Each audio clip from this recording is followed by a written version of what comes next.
everyone, what's up? It's Matt, ESC United, your favorite Eurovision channel. Welcome to our post-live stream-ish, because I know there's still a few shows going on, but we cannot wait for all of them. But some of the major ones are over. We have most of the songs that are going to represent their country at Eurovision that were supposed to reveal them tonight, except for Lithuania. That is going on. So I brought Team ESC United along with me, and we are going to take this thing apart.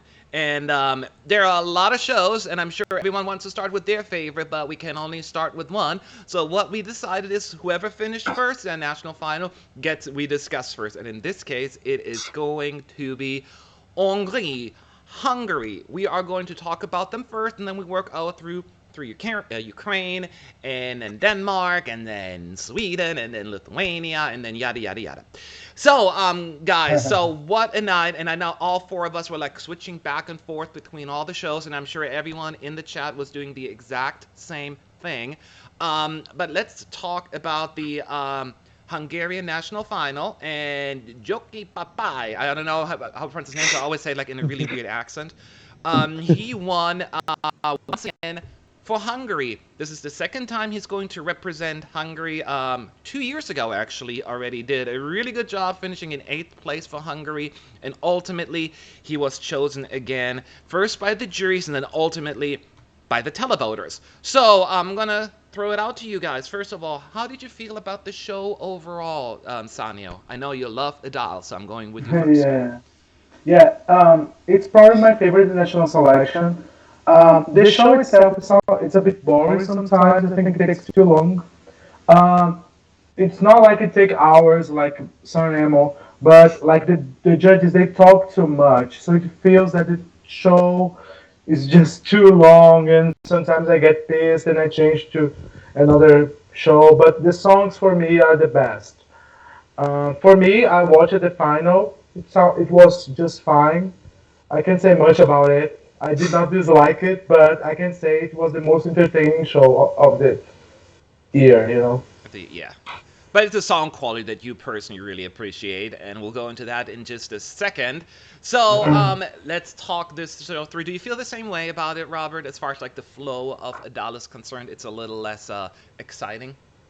Yeah, I think it's probably about in the middle. We've had the extremes of national finals tonight. We have Denmark, who managed to get through 10 songs, a 3-song super final, and have everything wrapped up in 2 hours. And then you have Ukraine. Enough said. So I think Hungary kind of falls nicely in the middle. They could definitely tighten it up and speed it up and get things done a bit more quickly, but on the same front, they are far from the worst Eurovision country for a national selection. True. Yes. So let's talk about reaction. First, about the winner. Everyone wants to know how we feel about the winner. Roy, Joki Papai is the winner. I know I said it wrong again. I get it. I was. But the point is, you know who I'm talking about. He won again. Did you like the system, the way it was set up with, initially, and it's been like that for years. This is not anything new, but that the four judges pick the top 4 of the songs, and then it's 100% televote who decides the winner. Your thoughts on the whole system? Yeah, I think it's a really cool system. The judges just make sure that there's at least 4 songs with good quality to vote for, and then the Hungarians can choose out of those 4 which they like the most. So both parties should be happy with whatever goes to Eurovision. Yeah, but go ahead, sorry. It is a bit unfair, maybe, in the sense that some fan favorites that are not necessarily judged songs will get lost out into the top 4. And therefore don't make it to Eurovision. I think Middleton's was a big fan favorite, yes, and he didn't make the top 4. So that is kind of interesting. Yeah, and this is not the first time this happened. In this one, I saw people being really upset, and I cannot blame them, because it sucks when there's a super fan favorite and completely ignored by the juries. You can make a case, though, that if the national juries kind of disregarded, there may be a chance that this song would have been disregarded by the international juries as well. You can at least make a case. Whether or not that's actually the reality is a different story, but at least you can say, hey, this song would have not done fare well with the international expert juries, whatever you want to call it, although we don't have a sample, so we never know. But let's talk about the actual winner. So actually, let's talk about the final four. It's Bogi Nagi that made it through. Joki Papai, Acoustic Planet, and Ben's Vavra. So those are the four that were chosen. And did you have a favorite in that running? Who was your favorite, Robert? Oh, my favorite was Ben's Vavra. From the total 8 songs in the final, and obviously in the 4 in the super final, it was my favorite of the selection. My biggest surprise, I have to say, was Acoustic Planet getting through. Whilst it wasn't my least favorite that did, I have to say, I just thought the song is such a kind of non-entity of a song compared to others that I was a bit surprised to see it ranked by the jury so highly. But otherwise, no huge shocks there, if I'm quite honest. Okay. How about you, Roy? Yeah, I mean, I saw Acoustic Planet coming from a mile away. The judges love that song. Yes. I myself wasn't a big fan of Ben's Favra's song. I think it was not polished as much as all the other songs were. You know, it has its charm as well. But I think I did think that Bogi Nagi had a chance to get into the final, and eventually she did. And well, credits to her. She deserved it, I guess. Yeah. Sanya? I think Bogi was actually Josie Papai. His song, it grew me a lot because he changed it. It had some whistles in the chorus, and I did not really like it. But then he changed it he put some violins in it. And it was more interesting to me. It felt more folkish, so I started to like it more. But in the end, my favorite was Bogi. I was glad she made it to the final. The other 2 songs were not that interesting. I think most of the great songs in Ada were left in the semifinals because of the judges, you know. Yeah, I think they should change the system. Yeah, there was a lot more vocal displeasure when it comes to the jury's decision this year, it seemed. They were very upset, and a lot of the favorites got stuck in the semis, and then there were like 3 fan favorites that had to battle for that one televote spot, right? And that's a problem with the current system, I think, because why do you have a televote qualifier in the semis if in the end in the finals the jurors will ignore it anyway, because the televote qualifiers did not even make it to the top 4. Why bother, right? So I'm always thinking it's kind of silly. But as far as my favorite is concerned, my favorite out of the top 4, if you watch my reaction video, they were all out early on, or disqualified for that matter. But my favorite out of the final 4, Joki, he definitely was my clear favorite. So I am relieved that he went. I'm a little concerned, and this is unfair for him because he has a beautiful ballad, you know, with emotions. We have so many emotional ballads and slow songs already in Eurovision this year so far. I know we're only about 16 songs into it, but it adds up. It's keep like people saying, well, we still have so many songs, but we keep adding slow songs. We keep adding them.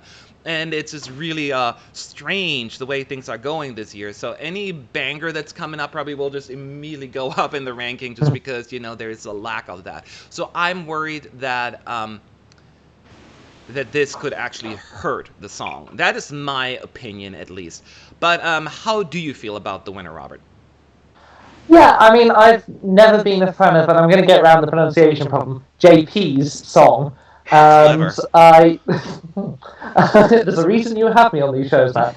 And so I was never a big fan of this 2017 entry, and this is better than that, but that's about as nice as I'm going to get about it. For me, it was the worst song of the top 4. Not of the national final, I will be fair there, but yeah, I was not a huge fan, and it's middling at best for me, so I'm not particularly excited. I was just very I didn't get any of the. Well, Boggy, the other one was nice. You know, I liked that one. It was a little on the boring side, but it was pleasant, and she sang it well. So that one was fine, but I never thought it was could win. And the other 2, I didn't get Acoustic Planet at all. I didn't see what the jury saw in it. I didn't get it, and so I was kind of like, it got to be Joki at this point. So I was relieved when that name came up. Sanya, you said it was your favorite, right? Yeah, he was, along with Bogi. Probably Bogi was bit more pleasant to me. But I think it was a very nice song. I think Hungary is once again serving quality. Um, as I told you, the previous version it was not my thing, but the new version, I'm totally buying it. Okay. And Roy, which one was your favorite again? I'm sorry. Did you say Joki? My favorite was Middleton's, but after seeing all of the songs tonight, that kind of slipped down for me already. I would have liked to see Mother Refuge win, um, but Josie was my number three, so I'm fine that he won. It's something in Hungarian again, and I always love that. Yes. We would love to hear your thoughts as well in the chat, so make sure to put at ESC United so we can see your questions.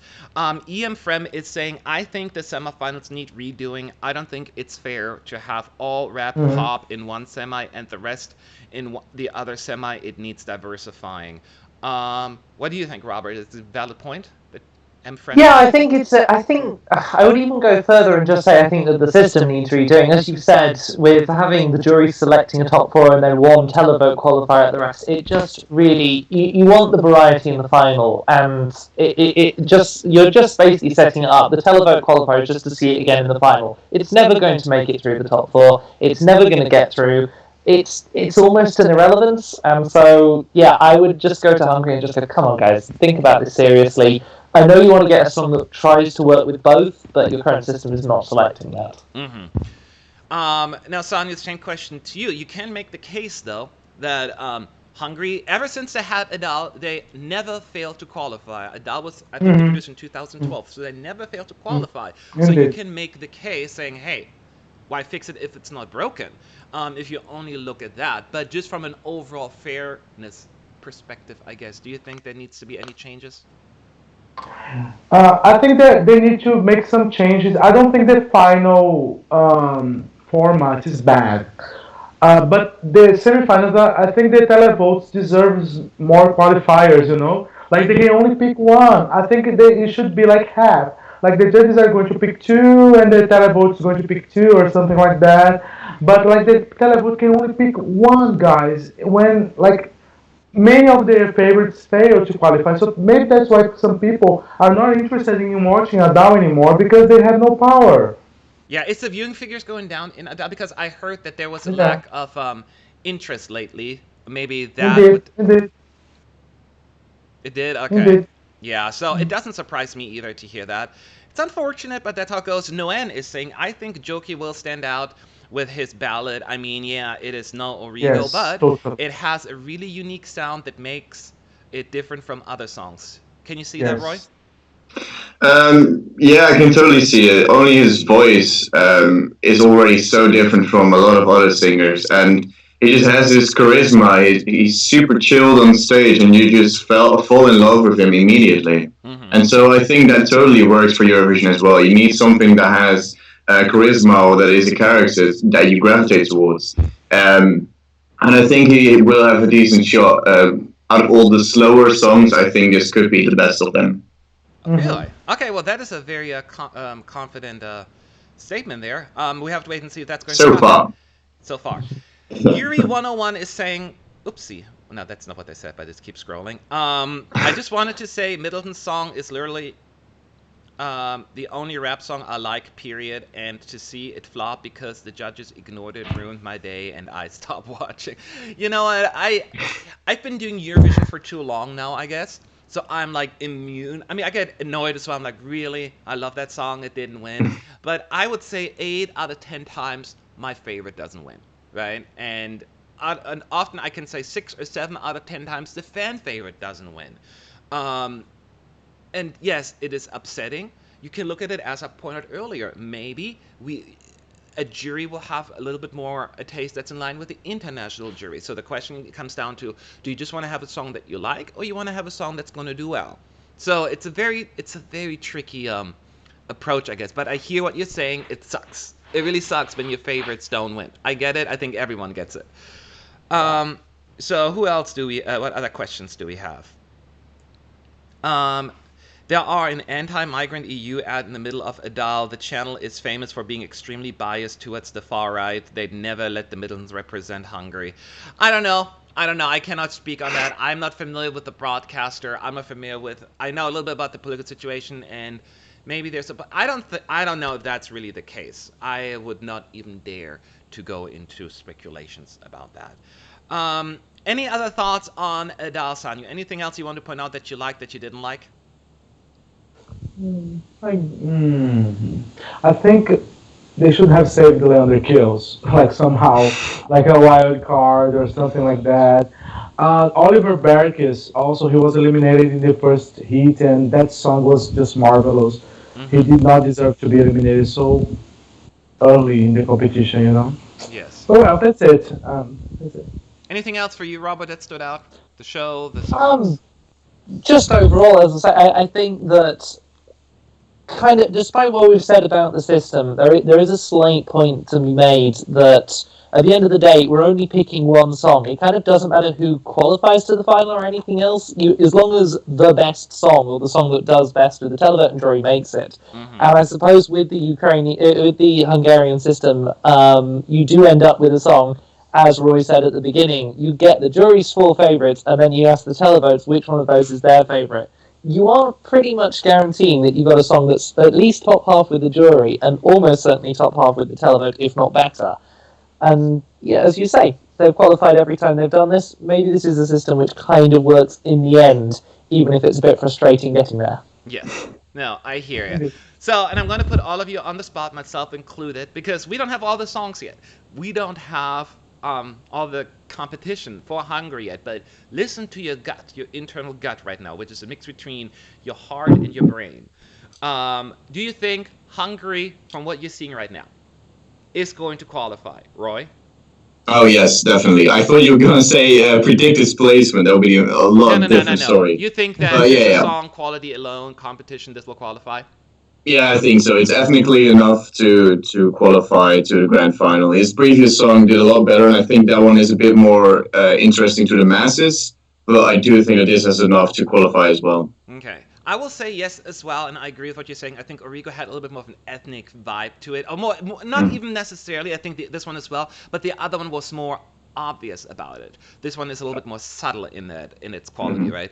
So that makes me, I don't know how the jury, because the juries weren't quite as crazy about Hungary the last time with Origo, right? So I don't know how they're going to respond to this. This seems a little bit more jury friendly to me. So I will say yes, Hungary is going to go through. Robert? Yes, your logic is impeccable. I think you're dead right. It's not going to do as well as Origo in 2017, but he's a strong artist. Good support from the fans in 2017, and I think this, as you say, jury are going to like this a bit more, but the fans won't. So mid-table probably in final. Sanio, yes or no? Yeah. In the first semi-final, it's probably the strongest contender along with Ukraine. So I think it's a sure qualifier, not just because the song is good, but also because there is not too much of a competition in the first semi-final. Oh, you think the weaker songs on the first semi? Yeah, well, we have Finland. None of those 3 songs are good. Czech Republic is not bad, but it's not competitive enough. We have Montenegro. We also have Estonia. And, well, I can see maybe San Marino and Australia doing too much of a harm, you know? Yes. So I think that this is the weakest, and also Belarus too. I think this is the weakest semi-final. Okay, so it looks like we have a 4-0 right now when it comes to Hungary as far as qualification is concerned, and then the rest, who knows? But I think a lot of people are interested about, well, Ukraine, Vidbir 2018, that show wrapped up as well. We have a winner. 2019, boss. 2019, boss. I know the show's I know the show's go on forever, that it probably could have started in 2018. 2019. It's only February. I'm still switching over my calendar. Anyway, so yes, Ukraine finished it up. Maruf with Siren Song is going to represent Ukraine in Tel Aviv, and I think a lot of fans are very, very, very, very, very, very excited about this. It seems that Maroon was since the song has been released, the fan favorite. It didn't win the juries. It finished second with the juries, but no surprise, it won the televote and finished in first place overall, 11 points. So that is pretty impressive, I guess. Happy news for Maroof and the fans. I looked up our forum, I looked at social media, I looked everywhere. People are going berserk over this song. They just love it. So I would like to hear from each of you and see how you feel about the winner. You feel the love, you share the excitement. I'm going to start with you, Samia. I don't like it. Oh. Like, I really don't like it. But like, we can't deny this is a banger. Like, it's not a song that I'm going to listen, but this song can do quite well in Eurovision. I don't think it's going to struggle to qualify. I think this is a sure qualifier. I'm just not sure if it's going to do as well as people think in the final. You know, but well, that's it. I think that Ukraine made a wise choice. I'm not a fan of the song, but I think it's a very respectful choice and a very strong contender. Yeah. Okay, that's very interesting. So, I feel I have one opinion, but I want to make 2 points. Is that I think thinking it through, it's probably the best choice for Ukraine. Number one, fans love it, and when you have a song that people love, why not send it through, right? And yes, it has definitely some memorable kind of feel to it, like that boom, boom, boom, boom, boom, boom. So that is, it immediately gets stuck in your head. It's a hook that just doesn't want to go away, and that is a good thing, right? And people love that kind of stuff. And I think this will go big in the televote, even in Tel Aviv.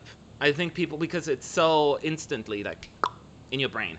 I'm worried about the juries. I don't think the juries will go for it, because I think the juries more often than not at Eurovision more line up with my taste, and I am also not a fan of the song actually. It's like come to me, you know, da da da, and it's a little bit too salacious, I guess. You know, it's not for me, and that is fine though. And I always point out, you do want to have a polarizing song. You want to have people who just don't like it, but you want to have a lot of people who love it. You don't want to be in that like thing. Like I talked about Germany yesterday. A lot of people like kind of like, yeah, Germany's fine, I like it. It's okay. That is a bad place to be, and you rather want to have like, love it, hate it. You don't want to be right there. And I think that is what Maru's song is. And I think it's going to be polarizing. A lot of people will vote for it. A lot of people will find it trashy. I don't care for it, but I totally get why people are rooting for it, and it will be a fun song at Euroclub. So I'm not sad at all, even though my personal favorite was the jazz song Freedom Jazz. Is the name of the band. They finished in second place. Love that song, but I get it why it didn't win. You go ahead, Robert. Oh dear, I'm just recovering from the shock that was your favourite. It was? Sorry, I just thought it was Electro Velvet with an extra few people on stage. Oh, that not quite as good. I loved Electro Velvet too, though. Yeah, no, fair Oh my enough. God. Maybe I should have seen it coming. No, not my favourite from the selection. I kind of actually felt, I don't know, at times it's maybe a bit of a hot mess siren song, but a lot of people seem to like it, and I totally agree with you, Matt. I think that it should do well for Ukraine, and a lot of people are happy, and let's face it, we've had quite a few fan disappointments over the last few weeks, so maybe it's a good one for all of us that a fan favourite managed to make it through. For me, I'm sorry, Apart was my favourite one, and Brunette Shoot Blondes, so I'm a little disappointed, but I wasn't absolutely bowled over by any of the songs in the final of Ukraine selection, and so I'm perfectly okay with Maroon going. Yeah. How about you, Roy? Yeah, then I'm going to say I love the song. I love her work in general. I looked her up, and she has got incredible songs. She's a great producer, and a lot of producers can't sing the way she can. Now, I will say her live performance was really dodgy, and she wasn't the best vocally. But the show itself, she is such a character as well. Like I said, with Yossi as well, he is also a character. And a fan favorite one, yay! That's like the first one ever in this year. No fan favorites win so far, and I'm kind of glad that she won. Yeah. So yeah, I'm not upset at all. It's really like it comes down to personal taste, and I think Ukraine will continue their streak when it comes to qualification. But there have been a lot of people upset about what happened during the show. Robert, I'm gonna throw that at you. Yeah. Apparently, Jamala and somebody else they asked Maruv, "Do you think Crimea is Russian or Ukrainian or something like that?" Yeah. That's a little weird, huh? During a show. Yeah, like that? that's a bit dodgy, especially coming from an artist who spent all of her 2016 entry assuring us that her song wasn't political when it's talking about Crimea, and it's, I mean, fair enough, 1944 Crimea, not necessarily 2016 Crimea, but nonetheless, still, there was a lot of, controversy around hers, and to now see that she's bringing up that again in 2019, it's a little bit, come on, girl. I mean, maybe steer a little bit away from this. So, yeah, I can see in the chat quite a few people have mentioning she might get disqualified and all the rest of it. I mean, Why? It would be a bit of a shame if... Yeah, I mean, why, to be dead honest? Why? Why would she get disqualified? If they hadn't realised this until just now, if it's such a big is it issue... plagiarism? Is it like did she break the rules? No connections to Russia, people are saying. I will say I'm entirely going off what people are saying in the chat here, so I've not got any sources. But, yeah, it does seem a bit weird that if she has got known connections to Russia, and if that were an issue, why have her in the show, and why not say something before she wins? It does feel a bit odd. This show became a little political earlier as well, not just because of that. Obviously, that's political enough. But it also, I think one of the hosts made an announcement defending the decision to add certain acts to the lineup. And I assume they were referring to Maruv. And when they say connection to Russia, what does that mean? Like, are your parents Russian? Yeah. Therefore, you're disqualified? Have you performed in Russia? Those things do not disqualify you, right? Previously, that was more the Russian thing. We're not allowed to enter Crimea illegally and all of that stuff. So it seems very, very dodgy to me and becomes very political. I'm not sure, Sanya, if you also heard some of the other things that they initially criticized her for, even though it wasn't reflected in the results, about that she wrote her song in 2 days and that should be downgraded just for that reason. It seems a little all over the place, huh? With their thoughts of what's going on. It just I really don't understand much of what's happening in Crimea, but I do respect what Jamala says because I think it's a very oh my god, I'm sorry, I can't concentrate because I'm watching Lithuania. Yeah, me too. My favorite is in the top. Oh my god. But anyway, about Crimea, I don't really know what is really happening there, but I think that it's not a matter of being in 2016 or in 2020. I think it is still a problem for them, and they will be always talking about it. It's just not. It's just something that they cannot ignore, Mm-hmm. Yeah, somebody says Stephen Kendall and some others are saying Jamala posed the question as to hypothetical as to what Maruv might be asked in Tel Aviv. It's still not, a place to... That's all it should be asked during, the show. That is something that you would then discuss behind the scenes, with your team and all that stuff. I don't think that's necessarily for the show, but we're talking as outsiders here, right? I know that the situation in Ukraine is very different. I was there in 2017, and I experienced it a little bit, and I know it's a very unique situation. I mean, this had an impact on the entire world. Indeed. So I get it. So I'm not trying to be too judgy. But, when it comes to... And they can do in the national final whatever they want, right? In that sense. So the EBU just cares whatever song you nominate. So no one's going to get disqualified over what they're saying in there. It's just odd to us who are not really involved with that. So let's see. Don't get too political like Loranda told you. Okay, yeah. So, Roy, any other thoughts on what we just said? I was super distracted by what's happening in Lithuania, but... Probably not. The Crimea thing, I mean, it's just a thing between those two countries, and I think they should stay away from that with Eurovision, and I don't really see a connection with her song and Crimea. Maybe she performs there or whatever happens, but I don't think she should get disqualified, but Indeed, I agree. Yeah.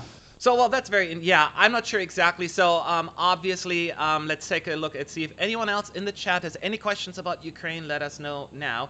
Alexander Knobel is asking, do you think that Ukraine will join the current two fan favorites, Italy and Slovenia? I didn't know that Slovenia is a fan favorite. I mean, it's also a very polarizing entry. In most polls, it's like 5th place or something like that. I don't necessarily would consider it a fan favorite. I would say that Italy is the fan favorite, and you can make a case even Spain to a certain extent. But I don't necessarily think that Slovenia is a fan favorite. But the question is, could Ukraine become already now a fan favorite? Is it also too polarizing? Do you think, Sanyu, this could become a fan favorite? I think it's already a fan favorite. I think in all the polls or on the websites, it's going to be number one. The fans are all hysterical about it. It's a euphoria.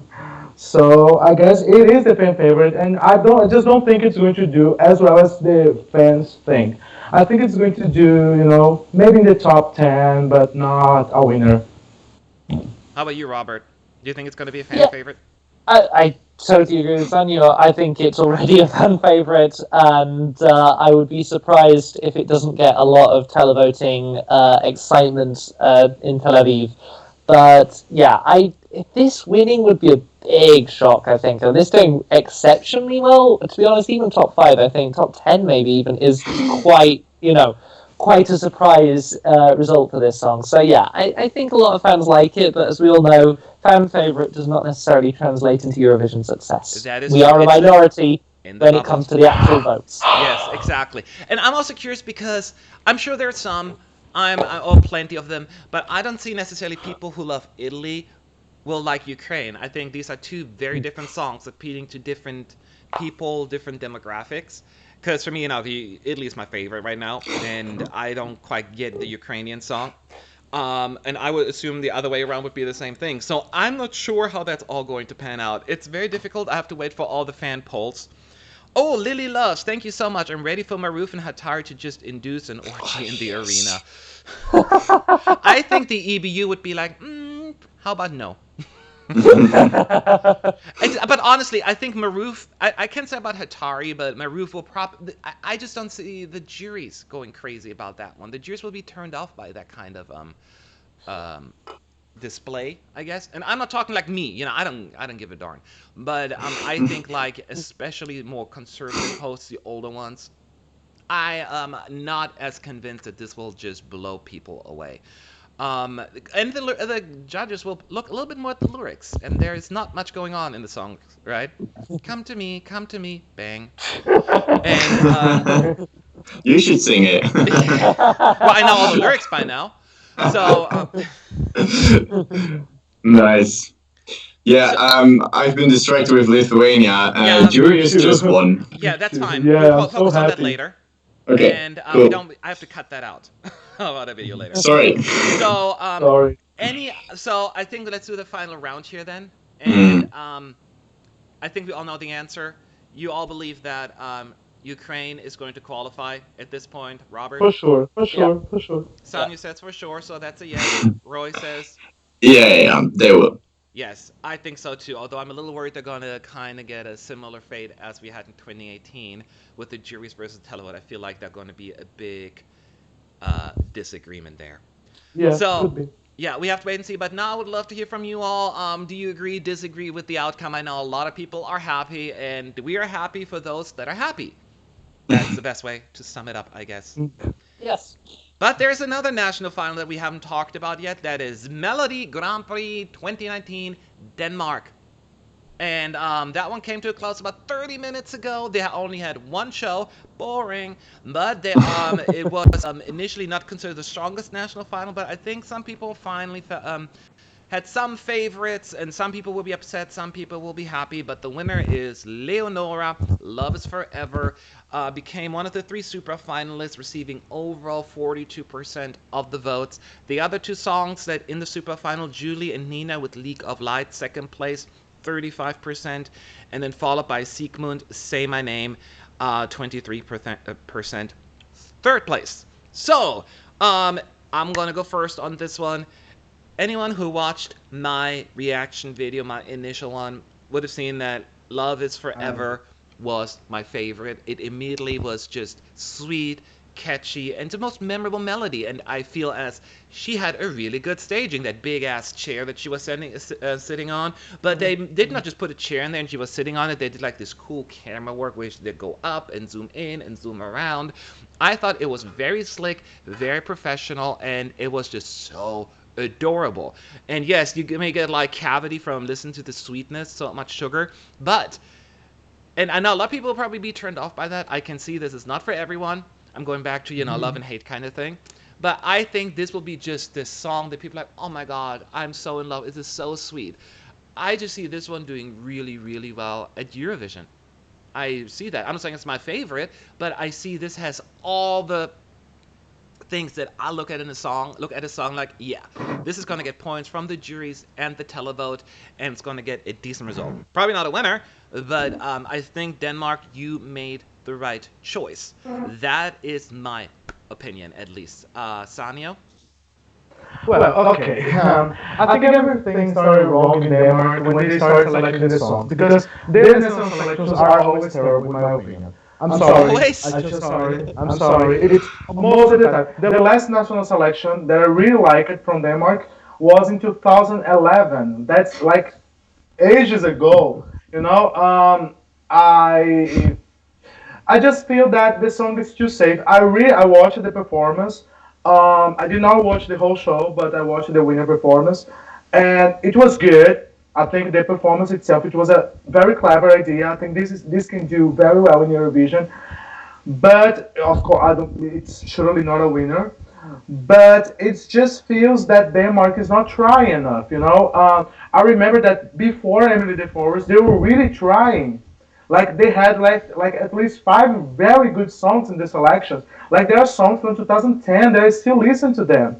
There are songs from 2011 that I still listen to them. Like Sleepless by Annie Noah and many other songs. But anyway, I think they should revamp the team that is working with the national selection. But this song itself, I think it's safe. It's going to do decently in Eurovision. Okay. Roy? Yeah, I think so too. It's already stuck in my head for like the last couple of days when I did my research for the Danish selection.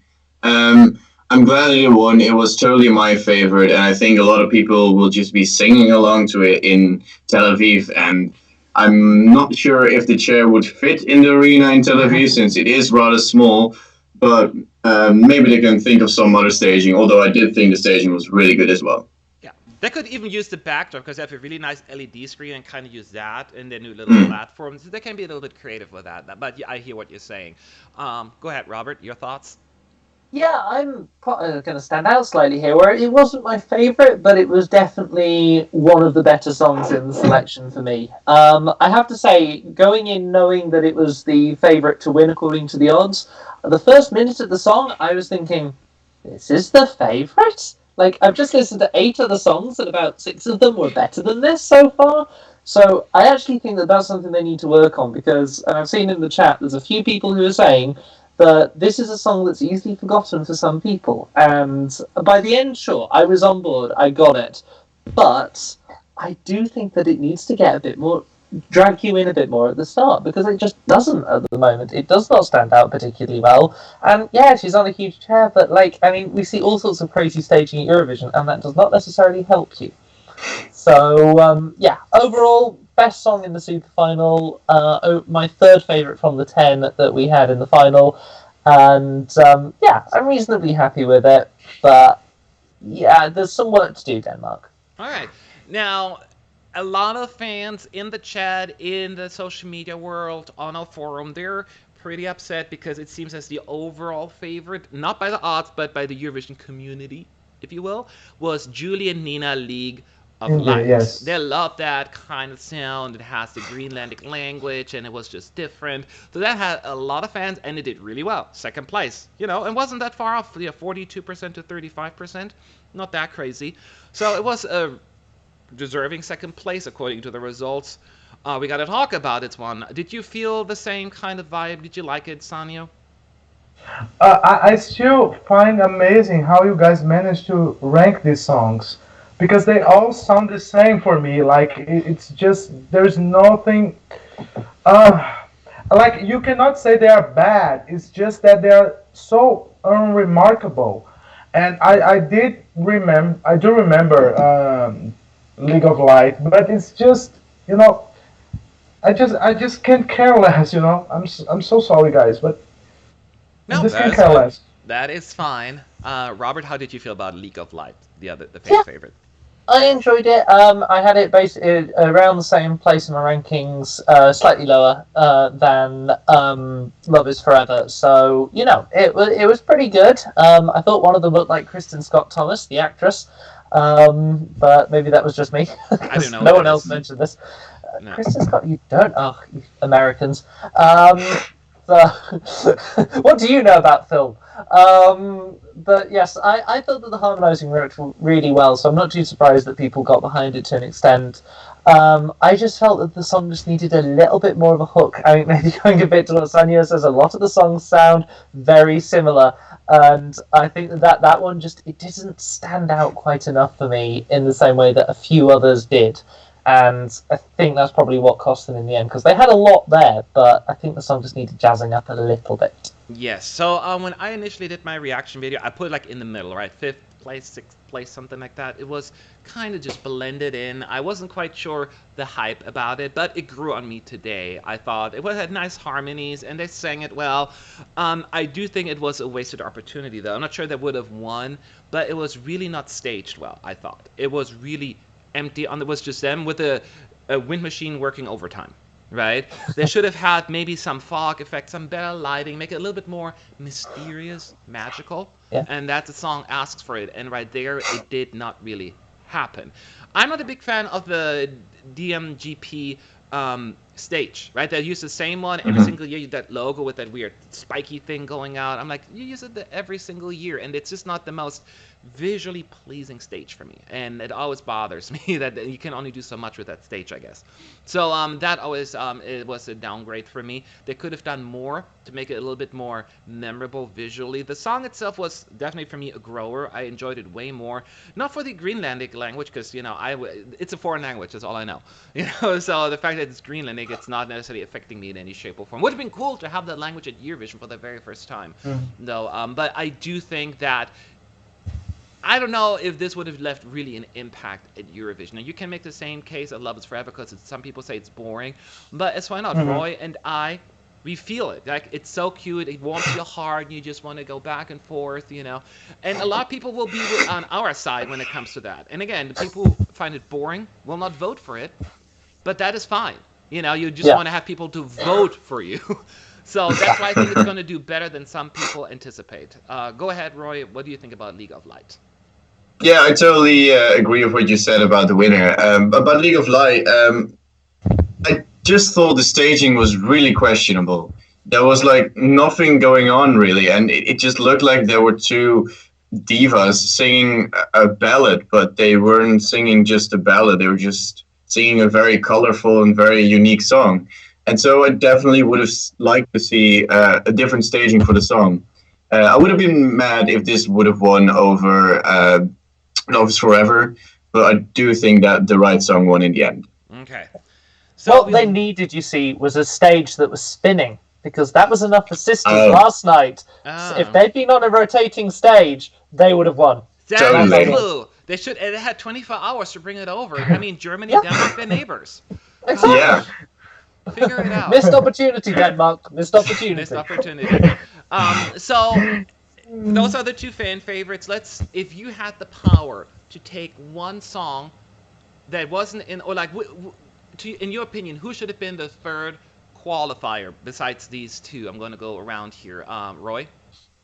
Okay, you put me on the spot there. Let me think real quick. I cannot remember what songs were in it. Robert, you had like a favorite. Who was your favorite? Yes. Who should have been through? My favorite was Anywhere, Simone. I really liked it. She needs to work on her head voice, but I think it was my favorite overall. It stood out more than the rest. Yeah, out of the ones that I mentioned, she was my third favorite. So I would actually agree with you on that one. So I would have put her through as well. But when I saw she's the first one to perform, it's going to be tough for her. Go ahead. Have you figured it out, Roy? Yeah, I remember really liking. I didn't see him performing live though, but I really remember liking the song from Rasmus Vaartoft. I think it was really cool and atmospheric, I guess.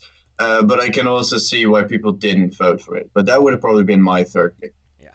And guys, everyone, make sure if you have any questions about Denmark, make sure to put at ESC United so that I can see it and we can answer your question at ESC United about Denmark. Sanya, who would you replace? Do you remember? Is there anyone that you really care about? I know you were not as vocally excited. You know, you're pretty vocal about your displeasure with the lineup. Yeah. It's not like some people say, "Oh, Sanya, you hate Denmark." It's not like I don't hate that. I don't hate the country. It's just that I feel that they're being really not trying. You know, it seems that they are just grabbing some Melodi Festival rejected and throwing in a national selection. But actually, there is a song that I kind of like it. It felt a bit sexist, which is "Step It Up." Step it. Yeah, "Step It Up." Yeah, it was interesting. I like it. It was more rockish than the others. It was, more interesting. But like, I don't mind it. Yeah. I don't mind. I don't care if it. I hear don't you. I quite- thought the lyrics were a little cringy. I thought so too. Yes, And yes. I Yeah. was made me look like, ew, I feel like taking a shower. There are a few questions coming in. Croc71 says, where do you want them to finish at Denmark? So if you had we don't know all the songs, just give like an overall idea where you think they should finish, Roy, Denmark, based on the song. 14th position. 14th Nice. position in the finals. Yeah, go. Go. 14th place from... Okay, how about you, Sanyo? Where should Denmark end up? Are they in the first or in the second semifinal? They're in the second semifinal. Yeah. Well, I don't know. I think I need to listen to the other songs because I don't hate it. Yeah. It's not that I want the song to do badly. I just don't mind it. I don't know if I want it to qualify or not. It depends on the competition. Yeah. I'm with Roy on this one. It definitely should qualify, I think. Again, we don't know the competition. We're just doing it as of today. And I think it could be potentially lower left side, upper right side on the scoreboard. Yeah. That would be my kind of, I think would be a reasonable position for it. How about you, Robert?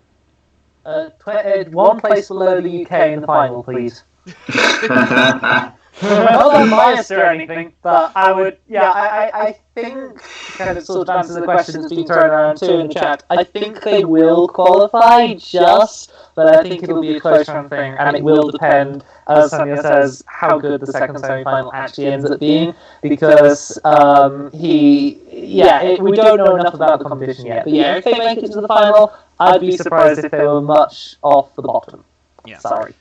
Benjamin Frost Svalbard is saying, Denmark don't play with their muscles, sadly. They're in the same situation as the UK. Although Which is why I want us to win. I know, right? Although you got to give Denmark won 6 years ago. Denmark has been in the top 10 at least last year, and then in 2014. And so they had a bunch of decent results, right? I mean, a win is not decent. That's like amazing. So I think Denmark is more of a roller coaster, like hey, it's kind of more like a thing like that with Denmark. While Ukraine is mostly UK is mostly just like roller coaster. No, we're going back down. It's a kid's roller coaster. So I think that is the difference. Robert, I'll let you defend. Am I being too harsh? Oh no! I think you're being too nice to us, to be honest. I was just going for a bit of an for about the last 15 years or so. The drop keeps going out. But there aren't many people alive who can remember when it was actually exciting. That is true. Oh, nice. Yeah. I just can imagine Matt writing like an EDM song and just writing it like a roller coaster, like that'd be incredible. 2020. I'll be back. Thank you. Yeah. Okay. Good. San Marino. Okay. So this is what we think about Denmark. These are our thoughts now. We would like to hear from you, everyone watching this. Leave your thoughts below in the comments section. And are we too harsh? Are we too nice? Or whatever? Let us know. But we got to move on. There are more shows to talk about. We have another result, and that one is Lithuania.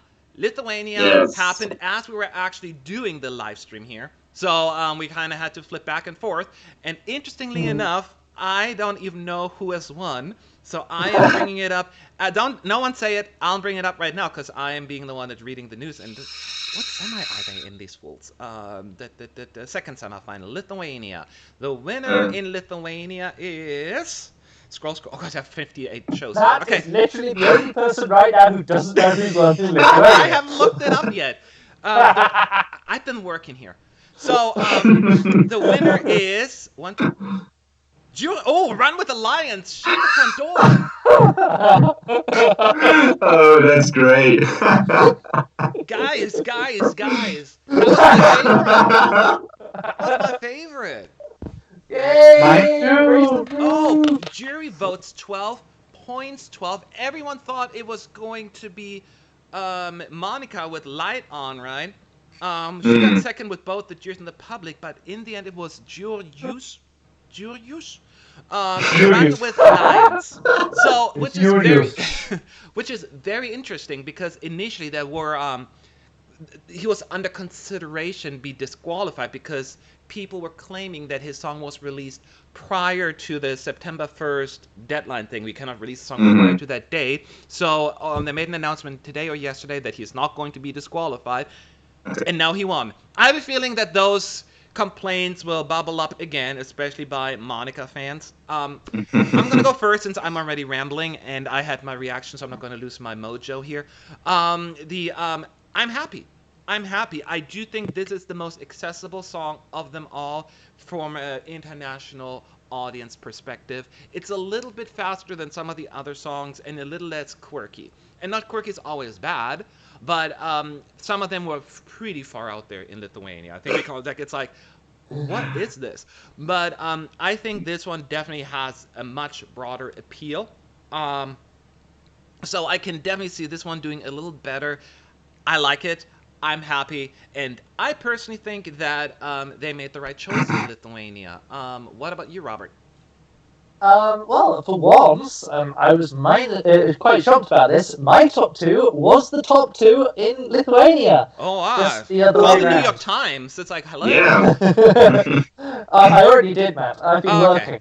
But unfortunately, other way around. I was a Monica fan overall, but it was close, so I am by no means objecting here. Neither of the songs, I'd be gobsmacked. I'm not going to put either of them as my top for Eurovision, but yeah, I'm really glad that this won, and that I think there is some work to do. I think that there needs to just be a little bit more life at times in the song, but overall, I'm very happy with Lithuania. Possibly my happiest of the evening, to be quite honest with you. Listen, all the Lithuanian fans can be pleased. They satisfy Robert, and that's not an easy feast. No, That it is, really isn't. No, he's the Eurovision grouch. No, I'm kidding. Roy. Sorry, too many R's. Nice one. I was also a bit more on the Camp Monica side, but really the top three, they all would have been fine for me. I was more a fan of Majula in the end, but that is just way out there. Poor girl, she just withdrew a song and she had to pay a fine for it. And now she also didn't win and didn't realize her dream to go to Tel Aviv. It's kind of a sad story, really, but Run with the Lions was the favorite in Lithuania from both the juries and the televote, so we can't really argue with that. No, we can't. And yeah, it was a mistake in my opinion. She was thinking she's going to split her votes. But I don't think that everyone who liked Criminal would have automatically voted for Lights On. For instance, I was a bigger fan of Criminal, right? I liked it melodically better. It was a little slower than the other one, but melody just jived with me more. Lights On was fine, but I feel as we have so many ballads already in the running, it would have drowned between all the others. But she's a fantastic singer. I would have been happy for her. I would have not been against the song. But I do think that from a odds perspective for Lithuania, it wouldn't have been the right choice. But I agree, it sucks. You know, you throw your song out the other one thinking that maybe you can get past it, but it didn't happen. But you should never have those expectations, of course. That's part of taking part in a national final. It's part of the game. Exactly. Go ahead, Sanya. What are your thoughts? I'm just over the moon, which is one of my favorite songs of this season. Really? I think yes, one of my favorite songs of this season for sure. I think he performs very well. One of the composers is Ashley. I will probably pronounce it incorrectly, but whatever. Ashley Hickling. Okay. He composed Me and My Guitar, and he composed many national final songs. And I just love what he composes, you know. And when this song played, I automatically loved it. And when I knew it was his composition, I knew the reason, you know. I think it's going to do quite well in Eurovision, actually. I think Lithuania did a good job on choosing that. Monica Maria was not bad at all. I actually don't like Criminal. I think the lyrics are very... I don't know. I don't like the lyrics of that song. It just feels weird to me. But Light On, for me, is just very good. But in my opinion, Run with the Lions was miles better. Miles better. Okay. So technically, both Sanya, I agree that Run with Lions was the better choice. Robert, you says technically Light On was your favorite. And Roy, you also would pick Run with Lions over Light On? Oh, no, I would have picked Light On over Run with the Lions. Run with the Lions. So we have a tie here between the team overall, between those. I know your overall favorite was somebody else. But my final favorite was something else. My overall favorite was something else. Oh, yeah. You're confusing. Yeah, I know. So, Kid Project is asking, were you impressed with how many good songs Lithuania had this year? Someone's asking. Yes. Did you think there were a lot of good songs in there? Very impressed. Many good songs. I only saw the final, right? I didn't listen to the semifinals, and I wasn't. I mean, maybe it's me. I thought there were a lot of I don't get it songs in there. First of all, Never Part. What was that? It seems like they were. I guess somebody was saying they're thinking about Brexit. I don't even know if that is. Yeah. Then Control Alt Delete. I'm like, huh? And then Sing was such an odd song on top of it, and Mazula. They were all strange songs to me. Maybe some of them because people listened to them over and over again. They grew on them, but I only listened to them once, basically. I didn't connect with them as much. So I was like, it's got to be Run with the Lions. That was the only one. And then the other one I would have enjoyed would have been like Sing, Mazula, and then potentially Light On. So the rest was not even on my radar, to be honest. So I cannot necessarily say it was that strong to me. But again, I only listened to them once in the finals. How about you, Roy? Yeah, there were so many good songs in this selection, actually, and a lot of them got knocked out. So that may be why then. Yeah, I didn't see. Yeah, the first semi-final, I was still a bit like, I don't know. There were a lot of slow songs, a lot of boring songs. But then in the second semi-final, everything kicked up, and there were a lot of cool songs that were actually quite current for Lithuanian standards. I was a bit upset that my favorite 120 didn't make it out of the first round. I get it, it's also way too quirky and whatever, but I just love that song. The production behind it is really good, and I think Lithuania had a really strong Eurovision season, I guess. Interesting.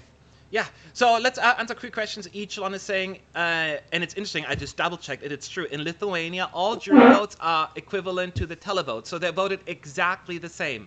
The exact same ranking from best to last. Has that ever happened before? That is crazy, huh? So at least it can be now like, this is rigged, this BS, and all that stuff. They're exactly in line. 12 points for Run with Lions, both 10 points for Light On, then 8 points for Mazul, actually. That is a big surprise to finish in third place. Sing, 7 points, and then and so on. So all of them are the same. That's weird, huh? Yeah.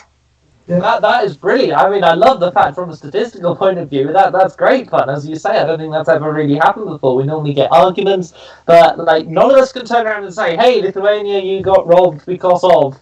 Yes. You got robbed because of everybody, guys. Yeah. So, yeah. No blame can really be apportioned there. So I think it's it's a fun little quirk of it, and hopefully Lithuania will, not regret their decision. Okay, yeah, it's very interesting. It may have happened like when they had like 3 songs to choose from, which is more likely, right? But with 8 songs in the running, that is pretty impressive. Latvian is asking, could you rate the Baltic songs this season? So Latvia, Lithuania, and Estonia. I actually, interesting enough, last year I liked all 3 of them. This year I once again actually like all 3 of them. I have no one I can say I dislike. As far as ranking is concerned, oh man, it really depends on my mood. I actually have a soft spot for the Latvian song because it's my kind of music. It has like almost like a bluegrass feel to it. It's not for everyone, but I find it so charming. I love bluegrass. And I just like it. Now I know it's not going to make waves at Eurovision probably, but I like it. I do like the Estonian song, even though it's fairly generic. It's like by the numbers, but I need that. We don't have a whole lot of that actually at Eurovision, so I need a few songs by the numbers, predictable music. So that's why I probably like it. And Lithuania, as I said, I enjoy it as well. So I don't know if I can rank them. I have to sit down. So I'm not quite sure. I cannot answer that question. So I'm going to hand it off to Sanio. Can you rank them? I really don't like Estonia at all. I think they made a very bad choice. I think there were better options. Their selection was not that strong, but whatever. But tell us how you really feel now, please. I think it's more like Lithuania is my favorite. Latvia, and then Estonia. Okay, fair. Roy.